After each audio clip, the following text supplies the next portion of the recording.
into their world. It's not just chickens and the Angus herd. So take off your boots, relax, and go beyond the ranch.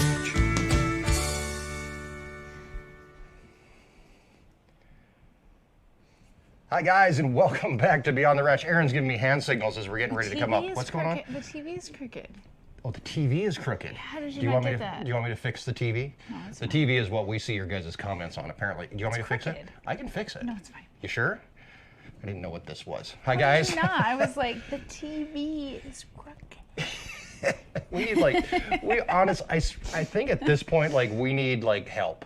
Because I forgot how to run the program for about 3 seconds. I started the live stream and then I forgot what to do.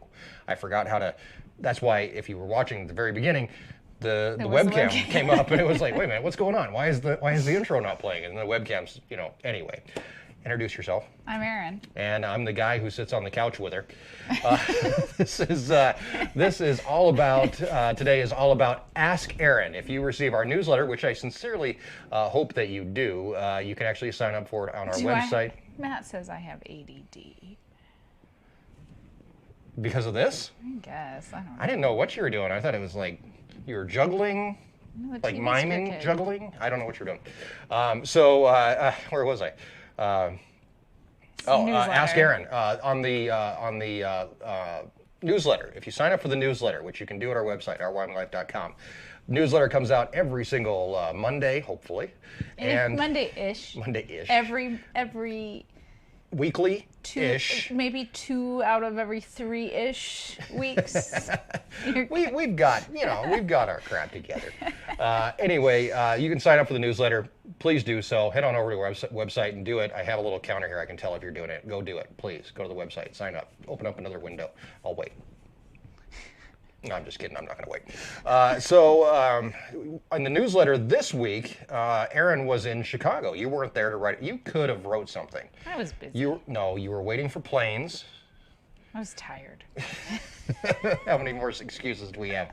She could have wrote something for the newsletter, but because you didn't, what time I got punished. up on Monday? Yeah, I know, because I was there. 3 a.m. My flight left at 4:45 a.m. That's because every flight from Gillette leaves at the butt crack of dawn. So early. Yeah. And you get in, I left at 4:45 a.m. on Monday, and my flight was 10:20 p.m. on Thursday. There's something to be said for watching the sunrise from an airplane. I do think that's kind of cool.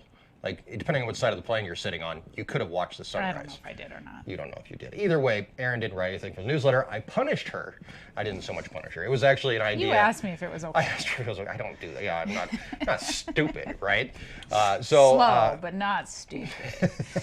So I asked Erin if it was cool if I posted something in the newsletter that was basically an invitation to ask Erin anything you want to ask her, what we're going to find out, because we've got a stack here. I printed these out because really I just wanted to kill a tree. I'm not going to answer all these. We have a stack. I don't know the best way to demonstrate this. Maybe we'll work some into Wednesday's video or something. Maybe we can work some into Wednesday's video. But anyway, we are going to be getting to these today. So if you did send a question for Erin, thank you very much. No, I don't want to do one because I want to talk about something else really quick. We'll talk about our new Patreon supporters for this month. Okay. We have 4 new supporters for the last couple weeks. We have Wendy Davison, Harmony Fixico, Julie Richardson, maybe, and Donald Reed. Thank you very much for being our part of our Patreon supporter group, our herd on Patreon, if you will, and supporting us through there. You can do that at patreon.com/ourwyominglife, or check out down in the description. I think there's a link to it somewhere down in there. So, you want to do a question? Yeah, sure. All right. This would be probably the most common question received.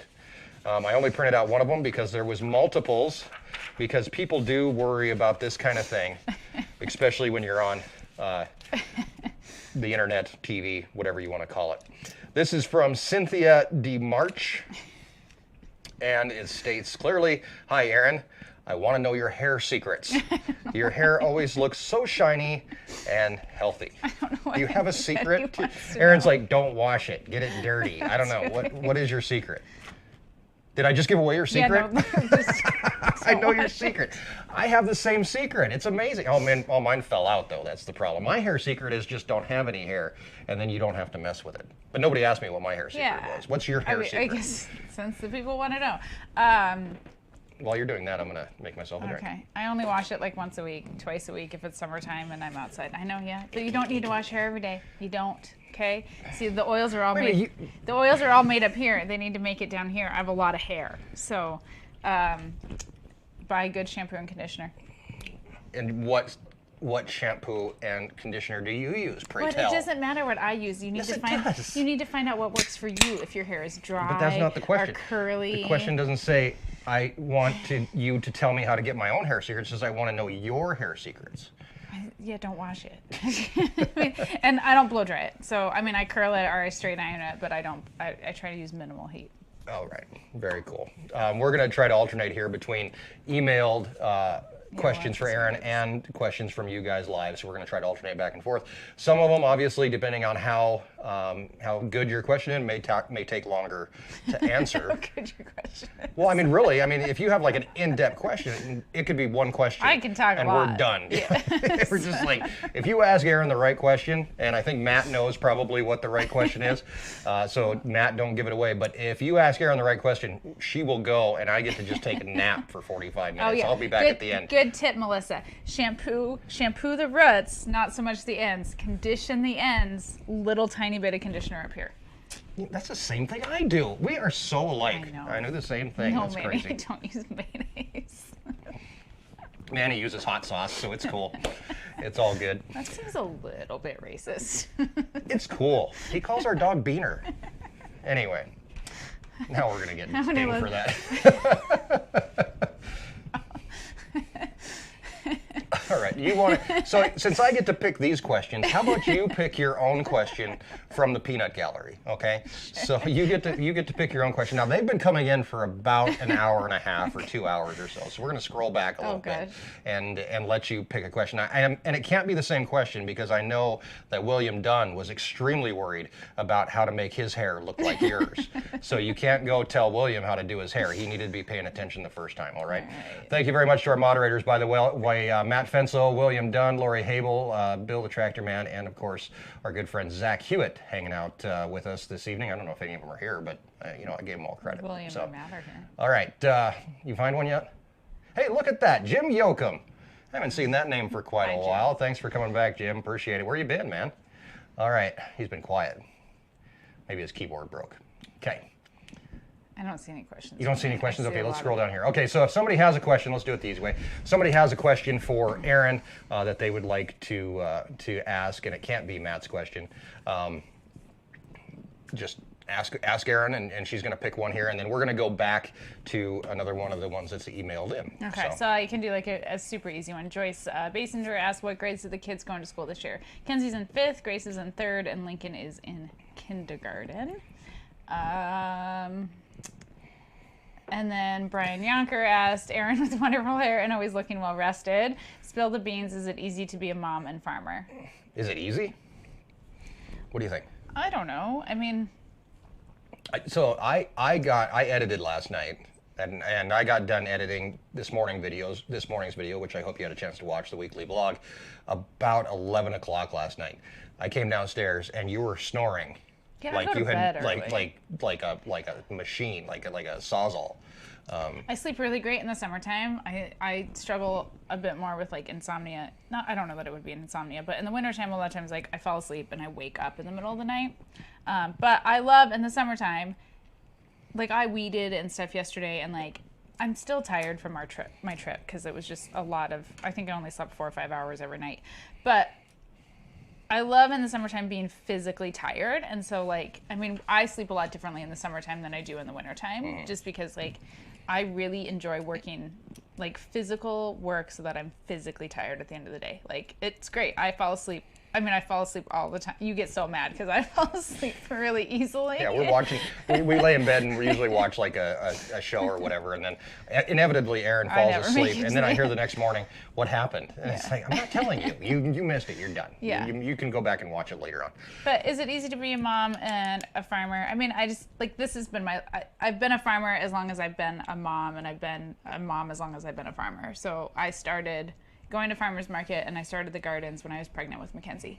So I don't have any perspective outside of like always doing those two things together. So yeah, exactly. A lot of good questions coming through. Oh my gosh, we're gonna have let's do another we got to get moving here. This is from me myself, Sweet. which is me myself. That's actually their email. I thought it was like an alias, but that's their email address. How do you put up with Mike? Just kidding. Real question is, this one actually is self-serving for myself to make me feel good. Real question is, what did Mike do at the radio station that made you think he was special? And how do you guys do what you do? You kind of already answered that question. We just work until we're tired and then fall asleep and do it the next day. You could answer it if you want to. Actually, it's very much self-serving question on my part. But I think like radio station Mike is not radio station. Or is not radio station. It's not Mike now. Like when I met you, like you were a DJ. You worked an office job. You went in and you completed a very routine task every day, and you went home at the end of the day. Yeah. But like the stuff that you do now on a daily basis is not the things that you did then. So like you weren't. I never saw you weld or fix a fence or care for an animal or anything like that. So like. I mean, you're still the same person, but like you weren't doing the same thing. So like, I mean, I just liked you, I guess. Better now or then? Oh, Jesus. All right, moving right along. I mean, did you think you were capable of all the things that you're doing now? Because like, I mean, I didn't even know that I didn't even know my career existed. Yeah, I mean, honestly, I didn't know so I tell this story in the tour occasionally, but like when we worked a corporate job and 9 to 5 and went home and went to the grocery store and bought food at the grocery store, my biggest worry about meat was that if I bought a pound of hamburger, that I bought the package that was as close to 1 pound as possible because Hamburger Helper called for 1 pound of hamburger. If I bought 0.99 pounds, that was perfect. I didn't pay for any extra. If I bought 1.08 pounds, I'm paying for a hamburger I don't need for this recipe. That's about as much as I worried about meat. Hamburger. You lived off of Pop-Tarts and TV dinners. Okay, before I met you, I made Hamburger Helper. Trust me, I have in the past. But that's what I worried about. That's what I cared about as far as meat goes. Yeah. So knowing that you didn't know that your career existed, I knew that mine existed. But not I didn't give a rat's ass. Not like, to the extent that we know now. Yeah. So I think, I don't know. So I think who we fell in love with it in 2007 is not like we're not the same people anymore. Our focus is bad, I don't know. People change, obviously, over time. I think anybody that's been married longer than, I think anybody who's known somebody longer than a year knows that people change over time. Yeah. Whether those changes are good or bad or you're going to put up with them is a whole different matter. So I saw a good question that I wanted to answer, and I'll see if I can find it again. You need the mouse. Oh, from D. Hansen Ranch. Coming from corporate America to being self-employed, how do you stay motivated? That's a darn good question because it's easy to screw off. Here's the thing. Motivation is something that will always come and go. I have goals and tasks and responsibilities that have to be completed. I have boxes to check every single day. I have stuff to do every day. Well, yeah. I have other people depending on me, including each other and our kids. It's not about motivation. I have days I'm not motivated, right? Motivation comes and goes. I have tasks and responsibilities that have to be completed. And that's how I think about things when I don't want to do it. Doesn't matter if I want to do it, has to be done. Yeah, I like that. If you don't want to feed the cows when it's 20 below, it doesn't matter. It doesn't matter. These are things you have to check off. You have to do these things. Yep. Do I have to go and build a new shelf today? Probably not. No. But if what you're going to do on Thursday depends on that shelf being built on Monday, yes, you have to go check that box. Right. Yeah. That makes sense. Motivation comes and goes. Don't think about life as in motivation. Think about your goals and your tasks and your responsibilities. And I've had a huge perspective shift since I started doing that. Really? Yeah. Good or bad? Yeah. Everything's good or bad. Yeah. Henry asked, how do you feel about 200,000 subs on Our Wyoming Life? You know, honestly, I'm not really keeping It's really that so close funny. eyes on it. You know, like there were so many important milestones when we were smaller and growing. Like 10,000 was so exciting. 100,000, like there was a ton of importance. And I was thinking yesterday, like it would be cool to get Beyond the Ranch to 100,000 subscribers, because then we get another plaque, another 100,000, whatever those things are called. What are those called? Play buttons. Play button, yeah. We could get another one of those. But really, I'm, you know, like Beyond the Ranch, where we're all at right now, and I hope you subscribe, it isn't about being this big number. Beyond the Ranch is more about being a small, tight-knit family with, you know, 10,000 brothers and sisters. And even like Our Wyoming Life, it doesn't so much matter anymore about subscribers. Like we care more about like how many views we're getting each month. Like that is a more important number to us than subs. And like subs come and go. And so it's more about like of our subs, like who is watching, like kind of what percentage is watching. And then also like which videos are getting put into the algorithm at a higher rate and bringing new subs. Our growth's been kind of slow lately. We would actually love to see it like pick up some, and hopefully like this fall, like we've got some you start ideas. getting like the selling the calves videos, you know, that kind of stuff tends to bring in a lot of new people. Yeah. Yeah. Yeah. So, yeah, views per month is something that's, and our revenue is, not that it's all about money, but like our revenue is directly tied to views more so than subscribers. We don't get paid per subscriber. We get paid per views. We get paid for people watching ads. Yeah. And the more impressions and stuff that we get, like, and it's not all about money and stuff. And like, you know, we make money on YouTube every single month, but it's more so about just like how many people are we reaching this month rather than like, I hope you guys click the subscribe button, but 60 to 70% don't. Yeah, if you click the subscribe button, then you get notified maybe if a video comes out. But really, I've gotten to the point now where it's more about the people that I feel like I'm reaching and talking to, and people that are taking in what we're saying and taking it to heart and being able to change themselves through watching what we're doing and being able to change their own thought process. Yeah. You know, that pound of hamburger isn't just a pound of hamburger, it's Mackenzie's new bike. I mean, it could be a number of different things. So answer one more question, then this next one I know is going to take you a little while to answer the next one I have here in the email. So find yourself one more question to answer, and then here's one of your interests in school. I mean, people want to, you know, maybe know a little bit about you before this whole thing happened. I didn't do sports, cheerleading, dance, or drama club. I was... And she rolls her eyes so well, and you didn't do... you should have been in drama club. No. That could have been your whole thing. No, so like, you know what you should have done? The speech and debate. You could have done that, because the guy that you were against give his whole speech, and then at the end you just roll your eyes, you'd win every time. I don't think I would have won. I was much more like academically driven, and I worked. Like I took college, like my senior year especially, like I took college classes at nighttime and I worked the other 5 days of the week. So I graduated high school with 30 college credits. I did stuff like honor society, and I was in jazz band. You were a nerd. I was a nerd.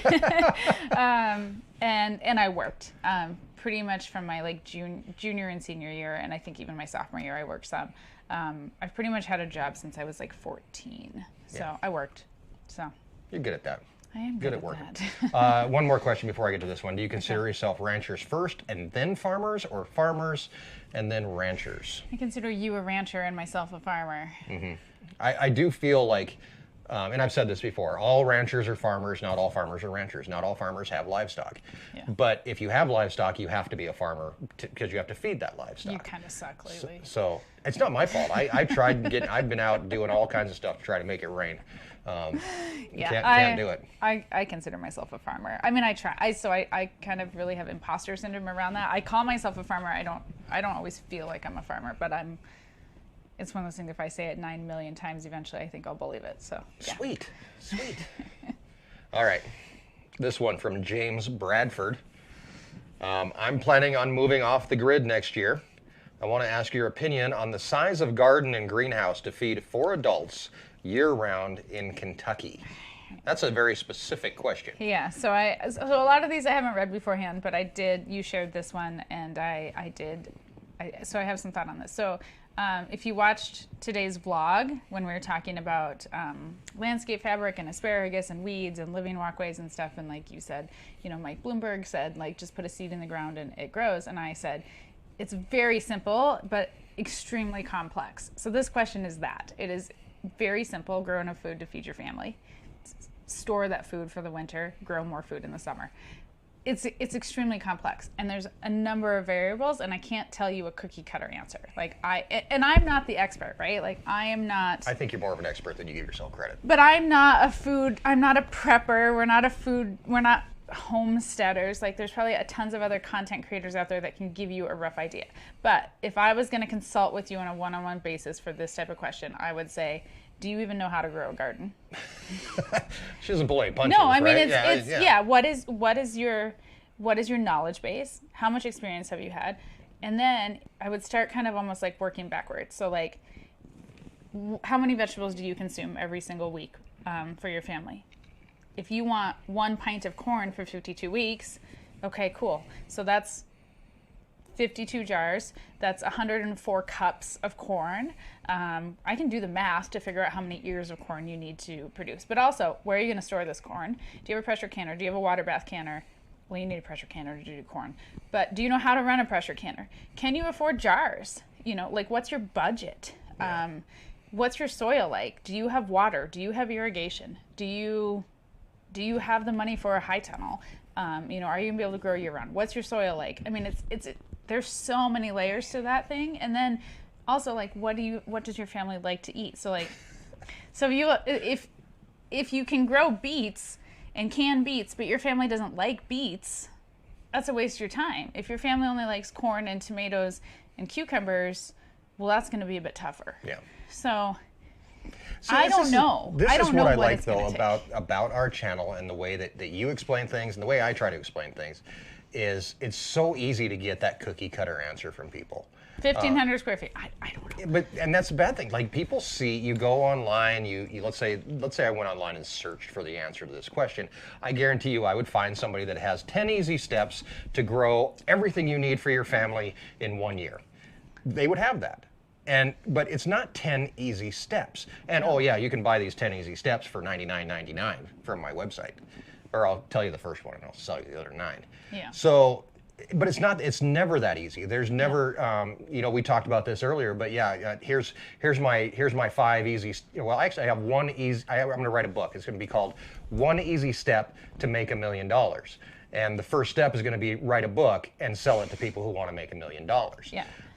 So it's never that simple. It No. doesn't. You can't just. You almost have to work backwards with every single problem that we have, no matter what it is, and figure out where you're going. Brian, you're absolutely right. So the growing season in Kentucky varies greatly because of elevation. It is exactly the same here. And so I have different plots of farm that I'm growing in, and this one varies different from that one. And there's certain things that I grow here that I can't grow over there. And I mean, just like back and forth and stuff. And so like, and there's always crop failure, right? And I can't predict that. So I might have a bumper crop of green beans one year and be able to can and freeze all the green beans that I want to. But the next year I might get no green beans. That's probably fine because I'd be sick of green beans by then. Yeah, so it's just extremely complex, and like something like that, I can't answer that in one easy answer. You need 1,500 or you need 3,000 square feet. I could work with somebody probably for a whole year to get them going down the right path. Yeah. And I don't even do that. I don't even put up enough food. Honestly, you don't have time to do that. I know that, but. But I don't even put up enough food for ourselves for the winter. Like, no, that's not my focus. Like, I'm more about like. You're more about feeding other people. Well, and like fresh eating and stuff, and like I can a few things and stuff, but for the most part, like, we eat our meat year round, but I don't, not so much vegetables. So. I'm good at making meat. Anyhow, thank you, JB Weld, for the super chat. Wendy Geiger. How do you say that? I don't know. I always just say Wendy. Who is and are your heroes? Why? Hashtag Ask Erin. Love it. I don't know that I have any. You don't have a hero? Come on. No. I don't know. I mean, I think there's people I find inspiration from, but I don't know. I can't say that I have a hero. Who's your hero? Batman. Who's actually your hero?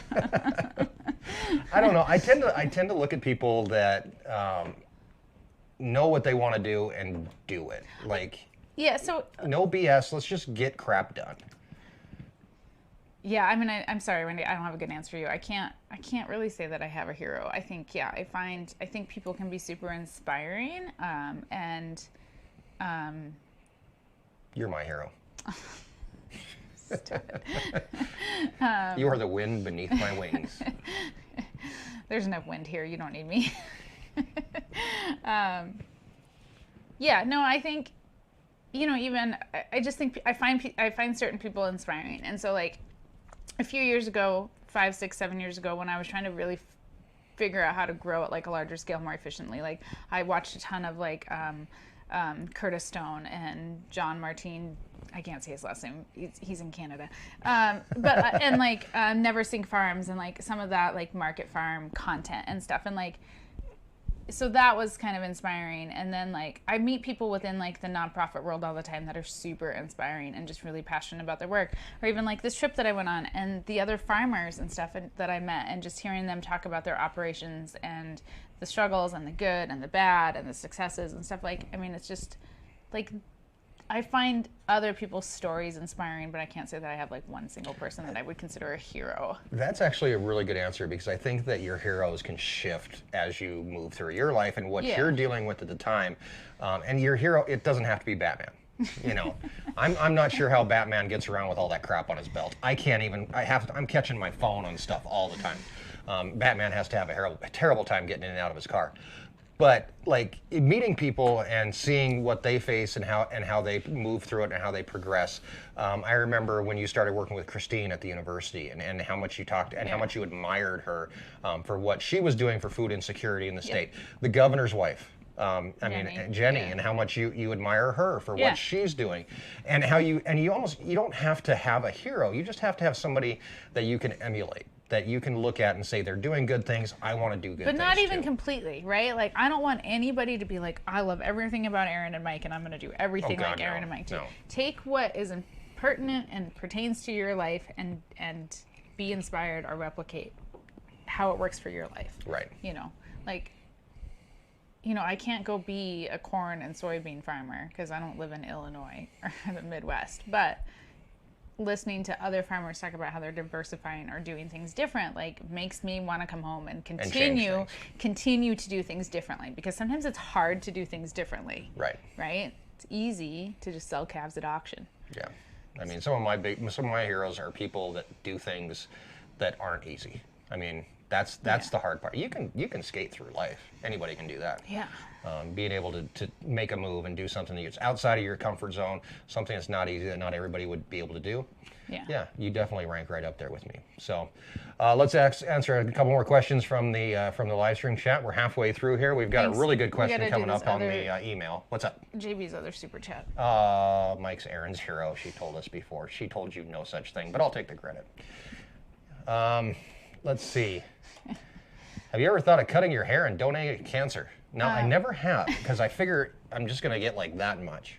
So I actually donated my hair shortly after we got married. I cut it, and I donated 10 inches. It was really short. It was. Yeah. When I really started growing a larger garden, like I could not put my hair in a ponytail, and I realized that is misery. Absolutely the most awful thing in the world. So in order to donate it, I'd have to get it much longer. So I really enjoy my long hair, so I'm going to keep it for now. I like it too. Let's see. Scrolling back here. Sorry, guys. How do you separate work, family, and fun from there you go. That's a great one. Red Shed Wreath, I think. I'm sorry, I scrolled past it. You scrolled too fast. Red Shed Wreath Company. How do you separate work, family, and fun? We don't. Not really. I mean, you took the kids with you to work. Yesterday when I was pulling weeds in the asparagus, they all like wandered out there and like hung out for a little bit. And then they go up to Grammy's and they go hang out with Jeff. And, it's Labor Day weekend and we're working. And I can't see. Yesterday, she said, it's Labor Day weekend. And I was like, that's cool. I said, what do you want to do for Labor Day weekend? She said, I'm going to celebrate you and Mom. Oh. And I said, why? And she said, because you guys work all the time. Yeah. We try and take time and just stop and, go do stuff with the kids and stuff. And like, I think we've gotten better at work-life balance, but we're not great. I think it's probably one of the things that we could improve the most. And I find myself like I went and jumped on the trampoline with the kids this evening. I didn't really have time to do it. But you did. But I did, and then I paid for it because, like, for 20 minutes I was trying not to die. They always want me to jump. I can't. Like, it makes my head hurt. I feel like You slosh your brain around a lot. I think there must not be enough fluid in my head, so it just hurts. Not enough padding in there. It's just not. Something's just not right. Oh, it's just funny. not. Something's just wrong. I just can't do the trampoline thing. So Matt has a good point. Really quick, for anybody who missed the video today, go back and watch the video. Yeah, I'm going to be please really do. mad at you. But what were you doing in Chicago this week? Really quick, what was going on? So I was there with Farm Foundation. I was picked to be part of their Young Farmer Accelerator program way back in 2020. And this is the first trip that we've got to do in person. And so we went to the University of Illinois and talked some about regenerative agriculture, went to their test farm where they're doing some biodiesel test crop stuff, saw a hemp field, Did it smell like hemp? Yeah, it smelled like... Erin texted me and she's like, this place smells like pot. I was like, it smells like... And well, in I was like, how do you know what pot smells like? I don't know. Illinois. The marijuana. Illinois in general smells like pot. It's not legal here, so it's such a weird... It's fine, it's cool, do your thing. I don't care if people smoke pot, but it's just not, it's not here. What else did we do? Went and saw a market farm, which was really awesome. And I annoyed everybody because I asked a million questions. And then went to a winery, went to dinner, and then we went to Farm Progress. And What is Farm Progress? Farm trade show on steroids. And looked at a bunch of farm equipment that I didn't know what it was, except for the very nice real crop farmers explained a lot of things to me. And when we entered the little tiny livestock corner, I got to explain some things. And yeah, met some really awesome people. Had probably one of the best trips I've ever been on, in all honesty. I was honestly jealous. Like, Yeah, Erin would call me, and it was like, you know, we're doing this, and we're having so much fun, and we're partying afterwards. She was the only girl there, by the way. But No, Martha was there. oh, okay, it was you two and a bunch of guys. But anyway, Martha beside that Martha- fact, and she's like, hey, we're hitting the bar again tonight. And I was like, huh, okay, well, have fun with that. Jeff and I are going to go hit the bars, too. Kids are on their own. We did go to a college bar, and I did not get carded, so that was a bit of an ego. Tell them what happened in the college bar to the guys, though. This is funny. College bar in Champaign, Illinois. Yeah. Some people walked by and was like, oh, there must be a golf tournament in town. Because all a bunch of old guys hanging out. And then I also had the realization that those 21-year-olds are closer in age to Mackenzie than they are to me. Yeah, So it's pretty rough. that's nice. I still have this really deep question here coming up, but now I keep on seeing these great questions pop up. What's your most expensive crop? I told you could pick these. I'm sorry. I just see these great questions. That's pretty tough. So I can't ever say I've done like a per seed cost, right? Like some of the tomatoes I buy are pretty expensive, like upwards of like $1 a tomato. My kohlrabi seed is really actually pretty expensive. But I also like kohlrabi. But I can get a huge volume off of it, and I buy a seed that produces a smaller plant, so I get more per square foot. Radishes are cheap. I buy a lot. I plant a lot of Beets radishes. grow like crazy. Yeah, beets Squash grow are like like crazy. $1, you know, for 100 pounds. Squash aren't horribly expensive. I don't know. Tomatoes? Probably per seed tomatoes and peppers and stuff for some of the specialty items. Everything else isn't like horribly expensive. My seed bill in total, though, just to give you guys an idea, for half an acre is roughly right around $1,500, and that's just for seeds for the garden every year. It's not like my strawberries and like when I did the asparagus and like I put raspberries in. That's higher. I'm probably at least spending, and then microgreens on top of it. Like I'm probably spending about $4,000 a year in seeds. Wow. Yeah. It's expensive. So just so you know. Okay, I got two more questions. You guys are too my good at gosh. this. I got two more questions and we're going to get to this one. Number one, would you quit the ranch if YouTube disappeared? No, of course not. We'll die Nathan, here. sorry. We're gonna turn up here. Everything we're doing, like the beef and the farm store and even the nonprofit and stuff, is so that if YouTube goes away, we have a career beyond. Right, that yeah, supersedes everything YouTube. else. Yeah. Yes, we're still using the Hustler feeder. I'm going to answer that one. The other Well, I mean, you're not, because we're not feeding. Well, not feeding right now, but we will be using it. The other one I saw was when is Jeff leaving? I don't know when Jeff's Never. leaving, but the interesting part about this whole thing is Jeff is getting emails. I'm going to put this out here really quick because Jeff now has an email address. So you can email Jeff now at jeff@ourwyominglife.com. I made Jeff an email address. So if you'd like to email Jeff and talk to him and see what he's up to, feel free to do that. But he's actually getting offers through Facebook. People are trying to scalp him from us. No, he's ours. They're like, hey, would you come down and work at our place and we'll put you up for the winter? I mean, like, and he comes and tells me that. I'm like, really? And he's like, yeah, these people are trying to take me away from you. And it's like, man, I'm gonna have to handcuff him to a bar or something around here. So quick question from JB Weld: were you a gardener, food grower before you moved to the ranch? My mom always grew a garden, so I grew up with it, but I never planted a garden on my own. Like when I was in college and then when I was back in Gillette, I helped my mom, but I was never making the decisions. I was never responsible for it, and I was never dealing with the problems. I was helping plant and helping harvest and pulling weeds and stuff. But so I had some knowledge, but nowhere near the extent of the knowledge that I have now. Okay. You ready? Yeah. This is a big one, tough one. This one should have been my question, but I'm going to give it to you because it's written to you. This one from Pete Willie, Sundance Hill Farm. Hopefully I don't get anybody in trouble with this. Maybe I shouldn't have said the name. Greetings. We are a very small farm, 11 acres. We took delivery of a load of hay of 3x3x7 hay bales today at $87 per bale delivered. According to the seller, the bales were a solid 800 pounds. That's a pretty small bale for 800 pounds. But is that a square? A 3x3x7. So it's a big square, but it's not the big square. No. They're decent sized squares. Actually, they might be around 800. I might be wrong. I unloaded and quickly stacked the bales in a temporary location so the truck could depart. While moving the bales to their final location, I discovered my Kubota was able to pick up 2 bales. Uh-oh. This piqued my curiosity, so I hauled 2 bales to my 5,000-pound digital scale. Bales weighed 550 pounds. This puts my price at ton $309. I contacted the seller and his response was twofold. 1, my scale's broken. 2, I purchased bales, not weight. This shit pisses me off because that's what everybody's moving over to, is they're purchasing your bales, not weight. But anyway, so here are my 2 questions. Number 1, are there any honest business people out there anymore that can be trusted? And number 2, should I feed his body to my pigs, then place the remains into a large compost pile, or should I just bury the body? So it's a twofold question. It's an ethical question, but it's also a question about composting. Can you compost a body? Let's start there. I'd run it through your pigs first and then compost what you clean out of the pig corral. Okay. And part 2? Just clean it up really well. But don't do that. Really quick disclaimer. Jokes! Hay's tough. And like Mike said, a lot of people are moving to a per bale price. Buy hay based on weight. And get weigh slips. Yeah. Make them weigh unloaded and make them weigh loaded.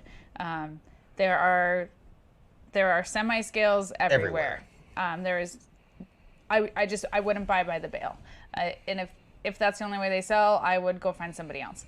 That's the problem, though. A lot of people are in a situation where they can't find somebody else, babe. They need hay. I know. And so it's almost like being over a barrel. Now, we've got hay coming out of Missouri, and we're in a situation where we have to pay the farmer for the hay in Missouri, then it gets put on the truck, then we pay the trucker when it gets here. And luckily, I think we found a pretty honest guy.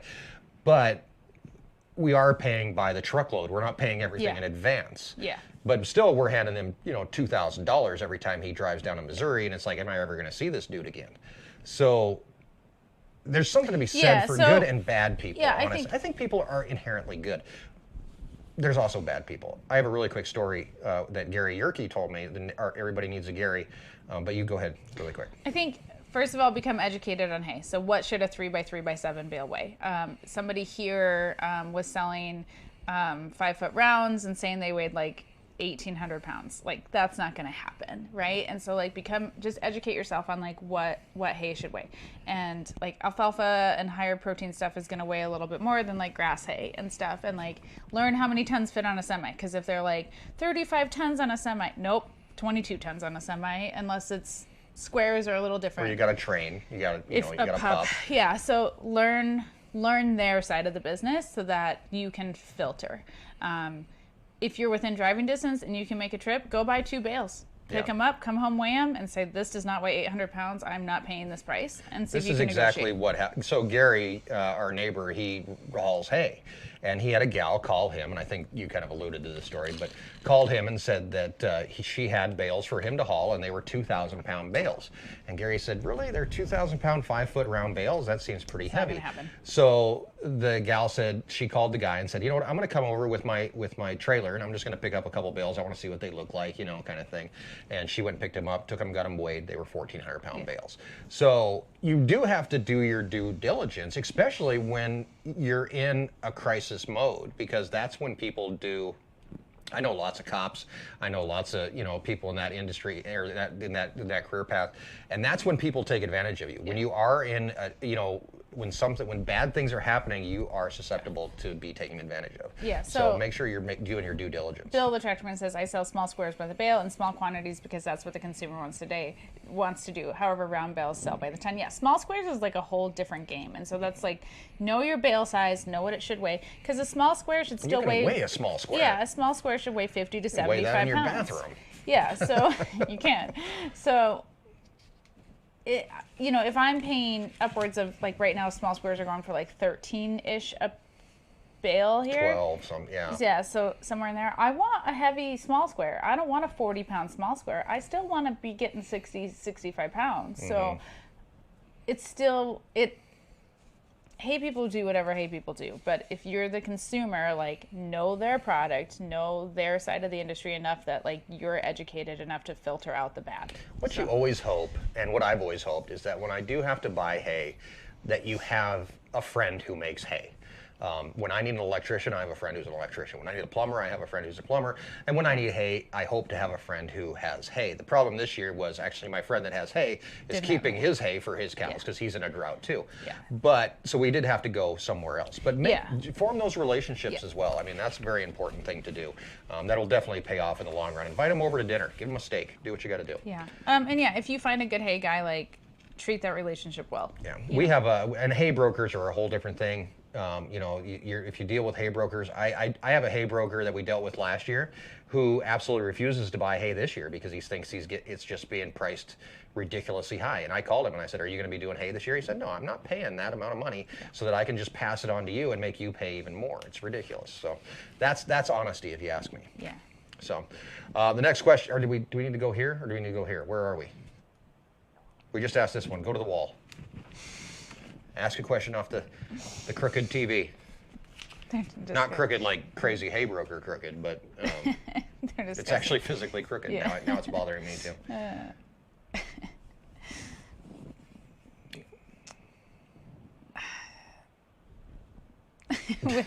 J&B Farms, with the expensive hay, have you ever considered butchering Cracker Jack? Are you too emotionally attached to him? You can kind of loop this into like all pet cows and stuff, right? Like if Bambi came up empty, and she lost her calf this year. So if we were strictly ranching for profit and making business decisions, Bambi would have been sold in February. Yeah, I think without everything else we're doing, if we were strictly just a cow-calf operation, we would have been gone 2 years ago.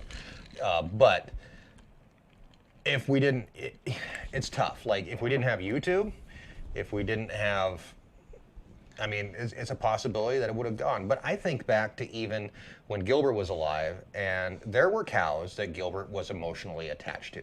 Gilbert didn't have a YouTube channel. He didn't have a farm store. He didn't have any of this stuff. All he had was his cows. So even when Gilbert was alive, even though he was a hardened Wyoming rancher, I guarantee you there's cows that he never would have even considered taking to the slaughterhouse. I think there's a balance, right? So like, in all honesty, Cracker Jack's gonna make a lot of jerky when his time is over. If he doesn't, like some animals, we say they will stay here. They will be buried on the ranch. Bambi, blonde cow, those are that type of cows. Maybe Cracker Jack too. But there's a quality of life issue there too that we deal with. So. It is like one more mouth to feed isn't the end of the world. If we had 10 or 15 freeloaders out there. Yeah, it's, and YouTube muddies the water and stuff because like you guys see Cracker Jack and there's a connection and there's a story there. And so there's value to us in that relationship. But yeah, if we were purely just thinning the herd based upon numbers, yeah, he'd be gone. Yeah, I mean, that's the reality. So. Brian asked how the heck much does that trucking cost? We actually we lucked out. We found a trucker that's actually, we're backhauling, so we're only paying $3 a loaded mile. So it does help. I have bought some out of Nebraska. It's not here yet, and it's central Nebraska, $5 a loaded mile. Yeah. But that is still cheaper than what we're finding in South Dakota. Yeah, it's ridiculous. Exactly. All right. Okay, let me move on here. Let's grab another one of these. This is a quick one. What item that you bake and sell in the farm store is your family's favorite? This is from Mary Essie. She has an AOL address. That's crazy. I haven't seen that for a long time. Probably caramel rolls. Kenzie doesn't like them, but like Grace and Lincoln are obsessed. Yeah, and I like the caramel rolls. Yeah. Banana bread. You know what my favorite is? Pumpkin cream cheese bread. That is the best ever. If you ever get it this way, we hope that Erin has it. If Erin bakes.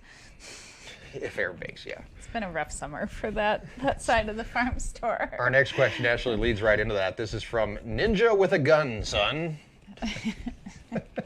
Ninja with a gun, son.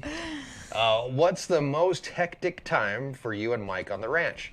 Is it calving season or harvest time in the gardens? June. June? The whole month? Right in between. Just June? I guess that's planting time for you. Yeah, so I should be done planting by then. But it is just, for me, June is the worst. And so I should have everything planted. I'm probably reseeding stuff that didn't do well, starting to weed. Weeding becomes really important, especially like towards the middle to end of June. I'm also running our weekend food bag program for the nonprofit at that time, getting ready for veggie baskets that start in July. I think June's always the worst. Yeah. June is, and the days are long. And so, this time of the year, like we're forced to be done earlier just because there's no daylight. Well, that and we've got kids that need to go to school the next day. Yeah. People need to eat, that kind of stuff. Yeah, June is definitely... In the summertime, meals happen at 9:30, 10 o'clock sometimes around here. Your schedule is a bit different than mine, but June for me is the worst. It is the month I dread the most. And then there's still like I'm still behind on stuff because of stuff that went wrong in June. So, yeah. I see... No, $3 a mile does not include the price of the hay. That is just for trucking. That's just for trucking. And trucking is not $3 a mile. So that person, because he's backhauling, is $3 a mile. If you're not backhauling and you're just paying for one way, it's $5 or $6 a loaded mile is the going rate for trucking. Yeah. Calving season for you isn't so much hectic for you, but you do get caught off guard quite often during calving season. I mean, when a calf shows up at your door and it's like, get out of the tub, a calf's coming in, that kind of thing. Calving season is just kind of more like just go with the flow of and the weather dictates a lot of calving season. If it's dry and warm and stuff, you have a just easier time. I know if we're getting a snowstorm and stuff, my life is about to be turned upside down too, because you'll need help. Mm-hmm. So, and I have tasks to complete every day, but they don't always get done. We don't check off all those boxes. Yeah. All those boxes never happen. No. All right. Hey, it's another question about me. Good morning, Erin. This is from Linda. My question is, what is the one thing that makes you mad when you ask Mike to do it and he won't? You can tell me if I'm not doing something right. I mean, this is your chance. This is your chance. Just lay it on me. Linda gave you a green light. You pretty much do what I ask you to do. I mean, you don't love to pull weeds and stuff, but if I'm I really need help, can you help me for a couple of hours? You'll come do it. Yeah. You do what I ask you to do. I know, I'm so whipped. Yeah. Okay. Jeff Lake, hard worker. Yeah, of course. What is the price per pound for beef right now to buy a quarter beef? This is from Keith Cat. It's actually... Depends where you're at. No, from us. Oh. Isn't that what it said, price per... No, it doesn't say Oh, no, from it's us. not. It depends. It does depend on where you're at, yeah. Depends on what you're buying. If it's grass-fed, grain-finished, where it's processed, if it's USDA inspected, if it's not USDA inspected. If you're paying the processing, if you're not paying the processing, or if you're paying the processing on your own, or if processing is rolled into the price per pound. Depends on if you get paper wrapped or vacuum sealed. Depends on how far transportation is. Again, there's just no easy so many answer. Things. Yeah. We charge $4.75 a pound hanging weight. That includes your processing and delivery. There you go. And you can custom cut. WA Border would like to give JB Weld a shout out. Very consistent and loyal fan. He is very, very much so. And one of our better friends too. He's always texting me the latest in agricultural news, stuff that I miss half the time. And Matt, why'd you pee your pants?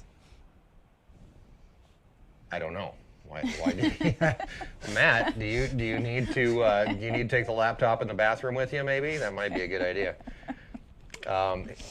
Here's a good question, and I think people hear my story a lot and how we came to the ranch, but this is from John Brooks. My wife and I love the videos of life on the ranch. We were just curious if you grew up on the ranch or if you were around home when your mom met Gilbert. Did you have any experience with the ranch while you were home? Before moving to the ranch, did you have experience with the ranch? So it's from John and Faye, by the way. So my mom married Gilbert when I was in college. And so I had really no experience with the ranch. I came home from college in 2003, and I didn't get a job until like August. So I kind of spent a summer putzing around with them. Putzing? Putzing. Gilbert putzed a lot by that point. Gilbert was a good putzer. So I went with them most days. Not every day, but I went most days. I pulled a trailer for the first time. I actually learned how to drive a Bobcat that summer. That was the old Bobcat. Yeah, the old Bobcat. Yeah. I put hay in a ring feeder with a pitchfork, because Gilbert didn't have a tractor on Rawhide that had a loader. Oh my gosh, what a pain! Yeah. Like a round bale. No, a big square. And you did the whole thing. Yeah, my mom and I I did. How sore were you the next day? Sore. Yeah. Yeah, my mom and I did it with. I'd have been like, no, we're gonna figure out an easy way to do this. There was no loader. That tractor on Rawhide had no loader. I'd figured something. I fed cake to cows. But I didn't. So when we came to the ranch, you had more experience with ranch life than I ever did. I had no winter experience. That's true. It's like 9 months out of the year. But and no responsibility, right? Like someone was just like, go do that. And yeah, I you did. didn't have to pay the bills. Yeah, and Gilbert had H2A workers, so we didn't have to do the stuff we didn't want to. I didn't cut hay or anything. I didn't pull a calf. I didn't move cows from one pasture to the next. I just. And we gardened, we grew gardens. So Mom and I would do that. I have a question for you. This is my Ask Erin. Do you remember the first calf that we had to pull here on the ranch? And did that change your mentality about the ranch having to deal with that situation? I can't say I remember the first one we pulled. I remember Norman that we had to bring in the barn because it was after that blizzard. Yeah.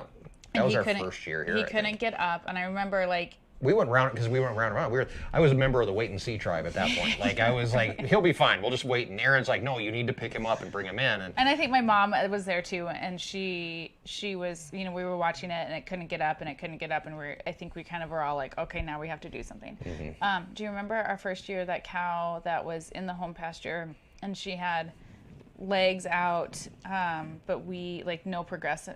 Yeah, nothing was happening. Nothing was happening, and I think I was like, "Come on, we got to do something." And you're like, "No, we're gonna wait." And we could not get her in. We chased her all over the place. We had a huge blizzard a few weeks before. Everything was so wet, and then in the corrals, you couldn't close a gate because there were snow drifts and there was mud. And we did finally get her in, and it was really hard. And I think that was one of those moments that first year that was we are way in over our heads, and we don't know what we're doing, and we did finally get her in, took her to the vet, and it was twins, and it was one leg from each calf. Yeah, and I remember being like, oh shit, we would never be able to figure have known what to do with that. Yeah. Do you remember the hydrocephalus calf? Yeah, I remember that. We had a cow, and this was we'd been here a couple years at that point, and a cow was out having a calf, and you could tell that she was trying to do something, but nothing was happening. Couldn't get it.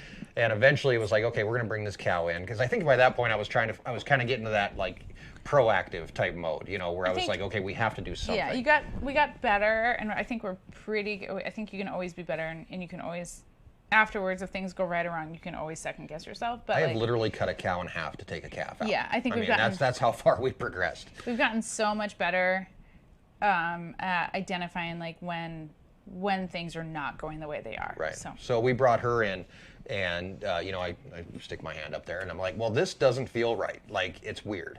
Yeah. So we actually had a vet that lived down the road. We asked them to come up.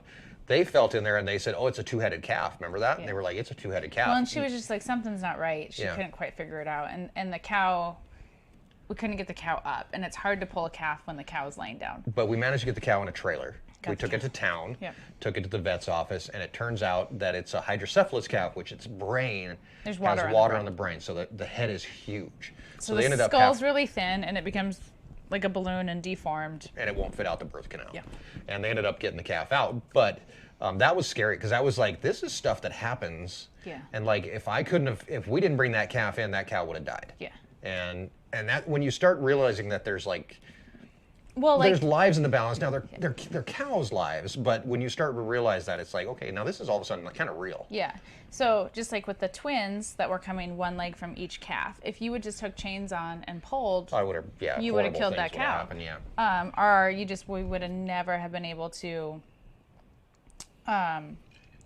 you would have never been able to get those two calves out. And Right. so, yeah, some things like that were very hard, like real life lessons of like, oh yeah, even if you see legs, like you need to check and see what's going on, and you need to track legs. Yeah, And- you need to. Yeah, you learn by doing, and you learn from your mistakes. So, yeah. All right, next question. Oh, we're creeping up there. I'm getting nowhere. Look at how many I have left here. We're gonna have to do something else with Yeah, this. well- This is from Lori Boykin. I have a few things to ask. Oh, there's a few things. I see what it's like to be on the farm and ranch through the camera. That shows us Mike's life and what he does on the farm. Sorry. How has moving and living on the ranch changed your life? We kind of just talked about that. Everything. It's changed everything. What does it mean to you? Everything. And have you ever thought about starting your own YouTube channel? No. You could show I've it. thought about it, but no. You could show us how, as a woman, what your roles are on the ranch and how you go about your days, what it's like raising 3 awesome, smart children on the ranch. If you could change all you do change, okay. The most important thing I have to ask, here we go. Do you plan on getting any more animals? If so, what? I'm one of Yeah. your biggest fans. Thanks for all you do. Yeah. Any more animals? We'll always get more animals. Do you have any plans for more animals? Do you have anything that you're actively looking for at this point? I'm casually browsing for a mini donkey. Yeah. I mean, if I happen to find one. If one just happens to fall in your lap, we're going to have Well, a that'd be miniature okay. donkey on the ranch. Yeah. Wait, go back. What is the point of a miniature donkey? Oh, well, I guess we're building a petting zoo. Oh, we are. One mini animal at a time. Basically, if there's any mini animals for sale, Can we get a mini elephant? we can get a mini pony, mini Can. horse, mini cows. There's mini cows. We probably need a mini pig and a full-size emu. Can we get a mini emu? They don't make those yet. Yet. They will someday. If you do have questions for Erin, we're going to probably roll a little bit late here, guys. If you have some questions for Erin, feel free to still throw them up. Oh, and a kid's horse. I probably the kids need. And Hyro's okay, but He's big. yeah. He's really big for kids to ride. The horses actually now are on our side of the road. If you do ever watch Due the to an webcam. unfortunate accident yesterday. Yeah, I left a gate open or didn't latch a gate all the way, and the horses actually got out on the highway yesterday afternoon, and we ended up chasing them around for a little while. Did you ever turn my water off on the rhubarb? I did this morning, by the way. Yeah, I noticed that this morning.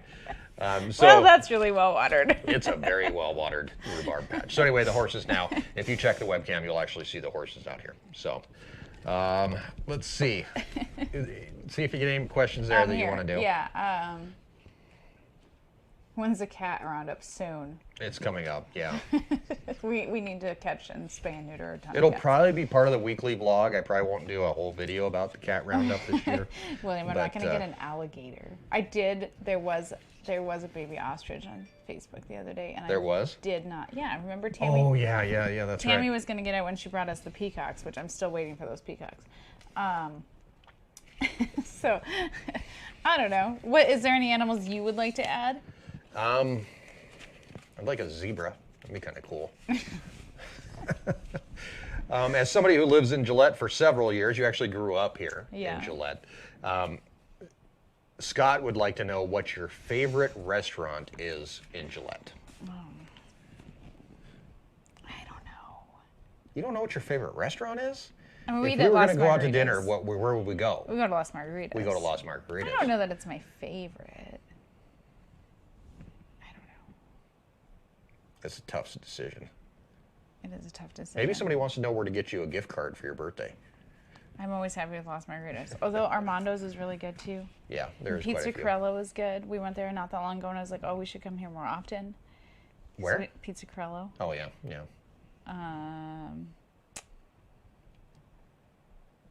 I like Qdoba. It's not like a local restaurant, but I do enjoy Qdoba. That's funny. That's funny. All right. I get to ask where are the claws. This is tequila and sparkling water.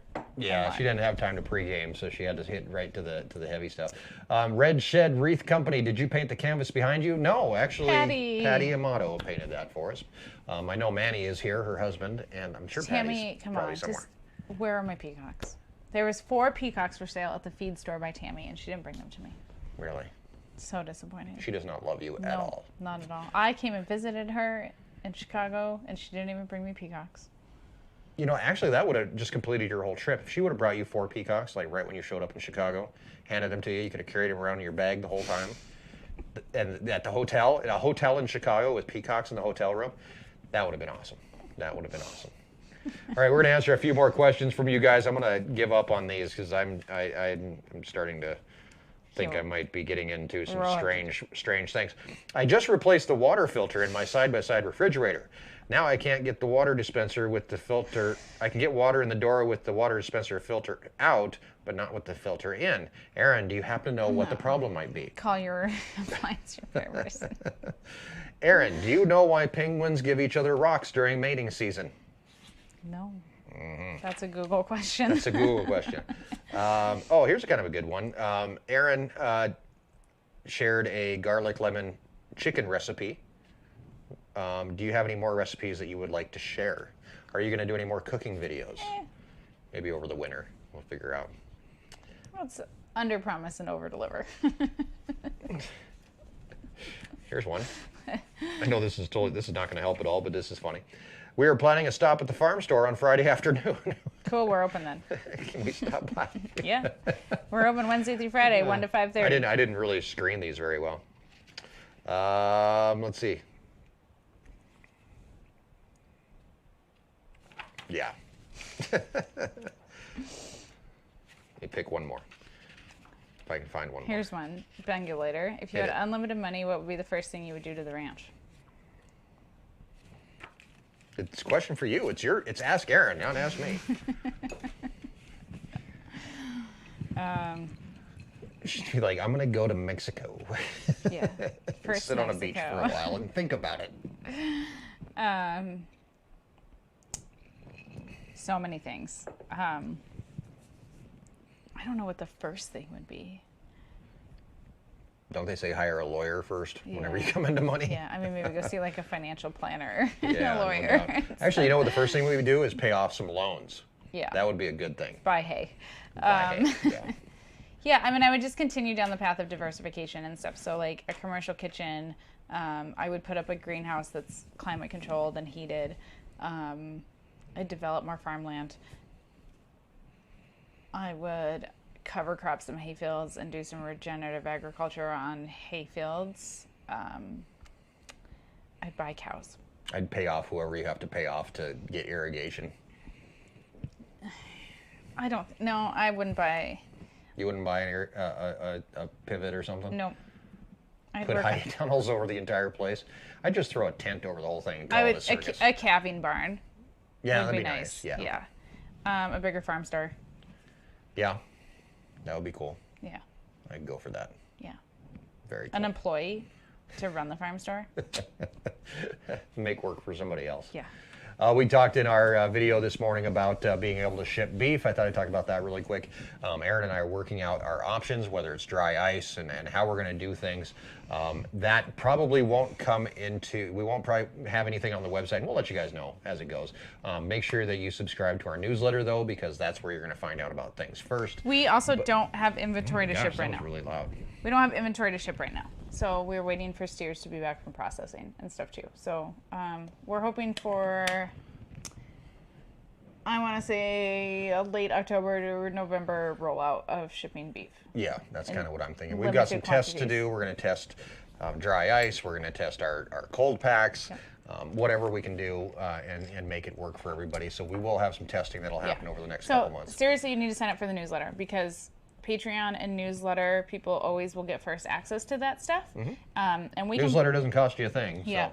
And we can even put that stuff on sale and not give the public like access to our website like for those links and stuff. So the people that subscribe to newsletter and Patreon will get first access. We are going to have limited quantity. A cow is not entirely made out of steaks. So if you want steaks or you want something very specific, you need to sign up for newsletter. And we'll probably let like the channel know like when it's coming up and stuff. But like, you know, we're not going to say probably on the channel like on Tuesday at 8 a.m. go buy steaks. No. And it is going to be pretty limited because, you know, we're 2 people. And if you guys bombard us with 100 orders of beef, like, thank you. I don't know how we're going to get that all packed up and out the door. Literally, like, the only days that we can ship, and I didn't mention this in the video, the only days we can ship beef is actually on Monday and Tuesday because it can't fall on a weekend, right? So it can't sit at the post office or UPS or whatever over the weekend.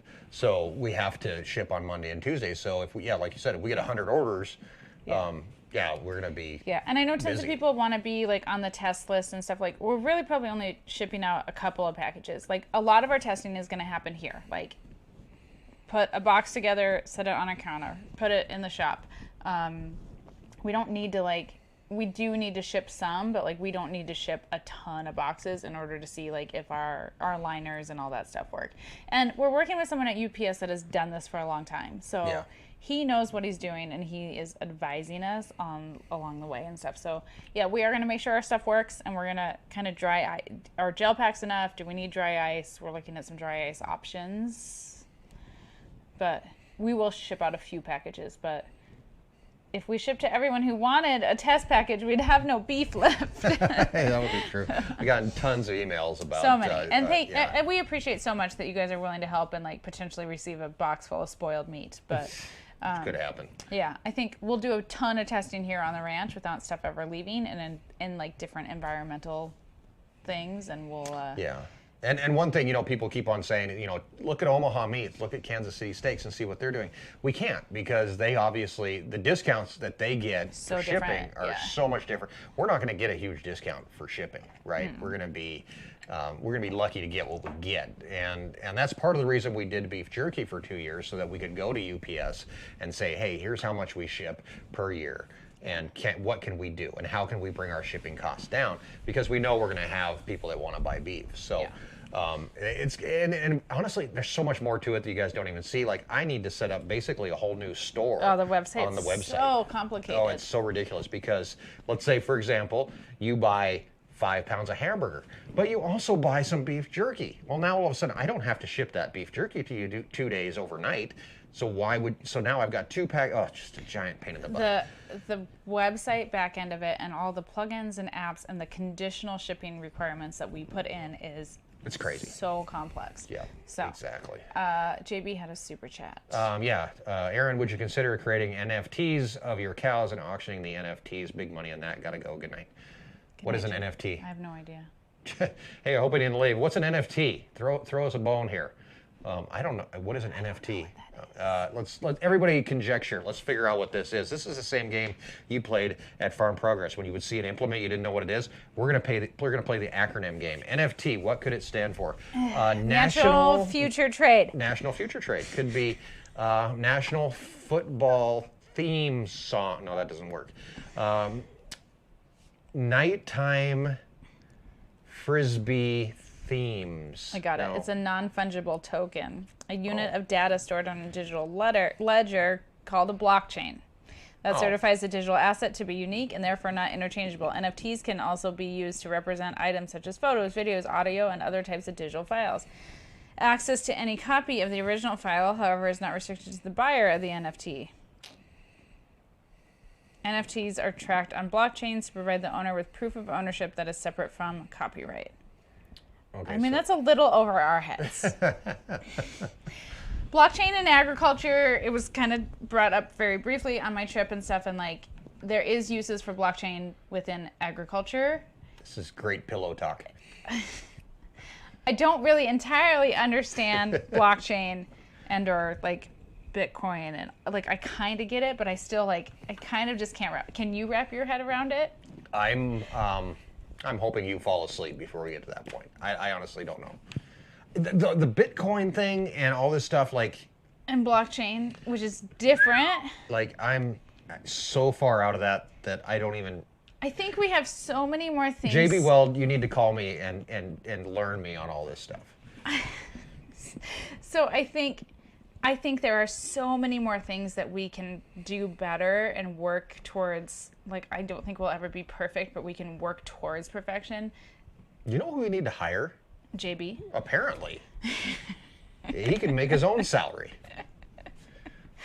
Yeah, JB, can you, apparently you're not here anymore, but can you work on this for us? Yeah. We'll never see it. I think you guys, we have some different ideas for a few things that we're going to tweak and stuff here in the next year or so on the ranch. And Oh my gosh, such awesome ideas. Ideas are great. Not that they're ever going to happen. I love ideas. I love I'm a good dreamer. I'm a dreamer. In order to change your path or continue on the path, you have to know where you're going. Right? Unless you're working backwards, like you said at the beginning of the live stream. Well, so now I'm really confused. So if I'm working backwards, I have to know where I've been before I can get there. But now you're talking about knowing where you're going before you get there. So how do you do both? We know where we want to go. It might take 30 years to get there. Acapulco? Right? We know where we want to go. And there's a million things that we have not ever even discussed with you guys, because like it might literally take, some of this stuff is going to take several years for us to get there. Yeah. But there are plans and dreams galore. One of the biggest and things, ideas. I almost everybody I meet in the YouTube world, whether they have 500,000 subscribers or 100,000 subscribers, I always ask, like, what's your game plan here? Where are you going with this? Do you want to be making videos in 10 years? Do you still want to be pumping out videos about moving cows or plowing a field or whatever else? Yeah. And the answer I inevitably get is no. So if you don't want to be making videos in 10 years, you have to do something else. Yeah, people are going to lose interest with us. Right. You know, like it's a race to that point. Yeah. So with Our Wyoming Life, and I'm not afraid to say it, like Our Wyoming Life has become a brand of sorts. Yeah. Whether it's beef jerky or you or I or T-shirts or beer koozies or blonde cow or whatever, it's a brand, and that's what we're building. We're building a business. Yes. With a very robust marketing plan. Yeah, and part of that business is educating people about where their food comes from, and of course the families behind it. And then producing the food too. So yeah, would I love to be able to offer karma rolls for sale on the internet? Yes. Is that something we are actively working towards? Yes. May it take 3 years? Absolutely. 2 months. Yeah, there's no major construction plans happening in the next, at least over the winter. And so many things, there's just a ton of things that we do have big dreams and big ideas. And like, you guys will get to be here for that. And like, but it's hard for us to want, like, I'm not going to show our cards, right? Because like, half those cards might not ever actually come to reality. So, and plans change and things change and dreams along the way change. So, yeah, is there a million things that we want to do and a million things that we want to build? And is there, I think in 10 years, if we even achieve half of what's on our to-do list, like the ranch is going to look really different. I think in a really, really good way. Way back in the very beginning of today's talk here, and Erin's asking questions, and continue to send emails if you would like. If you'd like to ask Erin a question, continue to send them to mail@Our Wyoming Life. But back at the beginning of this, somebody asked what Erin saw in me back when we worked in radio, and we talked about how people change and how your life can turn around in 10 years, how you can go from corporate America to all of a sudden you're on a ranch and you're worrying about cow farts and how much poop is on the ground. And that looks a little runny. Maybe we should cut back on the protein. These things change throughout your life, and even Our Wyoming Life and the things that we plan to do in the beginning of the channel change. We grow, we modify, we change as we go. And while our main message has always been to show people where their food comes from and the families behind it, there's also an opportunity there to do more for our family and for you guys as well. So while we're huge proponents of local food, go buy local food. You don't have to buy beef jerky from us. You don't have to buy a hamburger from us online. You can save shipping cost by going to your local farmer's market and buying beef from that guy that's there. But at the same time, we do have people that want to buy beef from us. And I do feel that if you have a connection to the food that you're eating, it makes it all that much more better. Yeah. So I think... and like, you guys have been asking for beef for years, and like, we're going to try it. We're going to see how it goes. We didn't have a supply for you guys, and we still, I don't think, are going to have enough. So we're going to do what we can. COVID put a huge congestion into the meat processing supply chain, like we've talked about a million times. It's starting to loosen up. 2022 is more consistent, more even processing. We are still dealing with huge problems of like, can get no animals in, can get tons of animals in. We took don't have enough 5 freezer in space. last week, yeah, so. taking 5 this week. Pigs go in a couple weeks. Like, do not have enough freezer space. Don't quite know That's what we're where going to do. you can help out. We'll get it online. Don't know quite what we're going to do about freezer space, but yeah, I mean, so there's so many infrastructure things that have to happen too. Like before, you know, some of even the plans that we want to do and stuff. It's like we need more water. You know, and it's not irrigation. It's not like a we need like hayfield. another well. Yeah, it's like for value added stuff. It's like we can't do what we want without a water well. Okay, cool. That's a $40,000 or $50,000 project. Yeah. You know, and in all reality, that means getting a bank involved. And the bank is already involved. Trust me. Yeah. So we're navigating into territory that we've never been in before. And when we're ready, we're going to share that with you guys. But we're not there yet. We're going to wrap things up. William Dunn says there's a famous saying out there. As we wait for him to tell us what the famous saying is, I'd like to thank our moderators, William Dunn, Matt Fensel, Bill the Tractor Man, Zach Hewitt, and Lori Habel here with us this evening. Thank you very much, guys, for keeping us all in line. William, where's this famous saying, on, man? William. I'm waiting for it, buddy. Oh, so Henry, idea of $40 shipping, $79 worth of beef, $119 packages.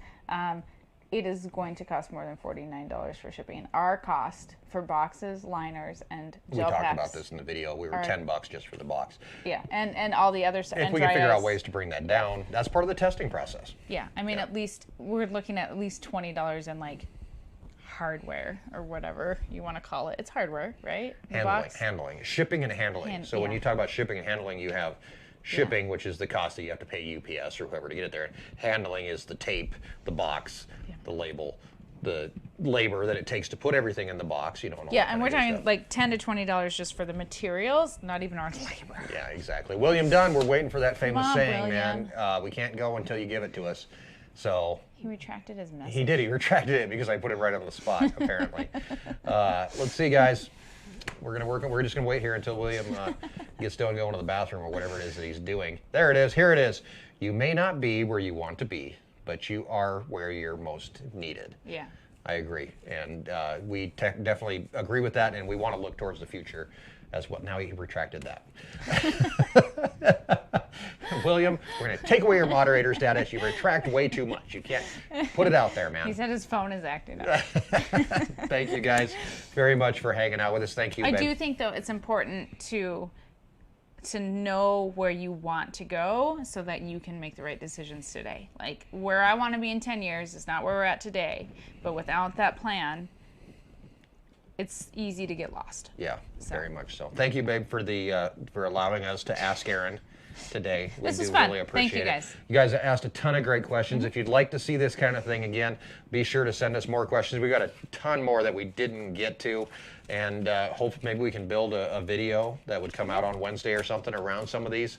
Otherwise, we can incorporate it in the weekly vlog, or we'll be right back here in just a couple weeks to do this all over again. The first and third Sunday of every single week, we meet here on the Beyond the Ranch channel. We hang out with you guys, and we thank you for doing that with us. Be sure to subscribe, follow along as we continue to explore the ranch life and escape the ordinary, even from this little tiny couch. Thanks, guys. Have a great week.